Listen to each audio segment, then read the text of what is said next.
आर्थिक आधार पर आरक्षण की बात सिद्धांत कही जाए और ये बात सामने आए और उसे पूरा किया जाए। In the politically surcharged times such as these, comments on emotive issues are fraught with the distinct possibility of raising a storm. The possibility increases manifold when Parliament is facing its first day of the last session before the general elections. The precincts of the Parliament added to the cacophony, and the result was a quick rebuttal by one and all. The emotive issue of reservation made its presence felt in Rajya Sabha when members tore apart Janardhan Dwivedi's proposal calling for an end to reservation on caste lines and urging Congress Vice President Rahul Gandhi to introduce quota for financially weaker sections. Congress party बिल्कुल नहीं चाहती है कि इस देश में SC ST के साथ साथ जो OBC के लोग हैं तो इन लोगों को जिंदगी के हर पहलू में आगे बढ़ने का मौका मिले।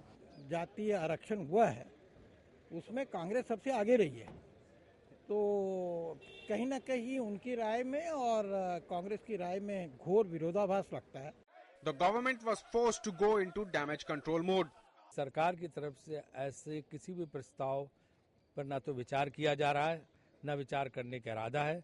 जो आरक्षण हमारा चल रहा है वो आरक्षण चलता रहेगा और संविधान में जो प्रावधान है आरक्षण का उसी आधार पर आरक्षण चलता रहेगा। But the Congress General Secretary stood by his comments. ये गरीबी का सवाल है और गरीब का सवाल है, और देखिए गरीब गरीब होता है, उसकी कोई जात नहीं होती है। जो गरीब है उसकी कोई इज्जत भी नहीं होती, हमारे समाज की बनावट ऐसी है। तो इसलिए उसे ऊपर उठाने के लिए जो व्यवस्था की गई है उसका लाभ उसको मिलना चाहिए। ये उसके पीछे भावना वही थी और ये भावना तो कभी समाप्त होने वाली नहीं है। Whether the UPA managers like it or not, the issue of caste-based reservations is likely to linger on.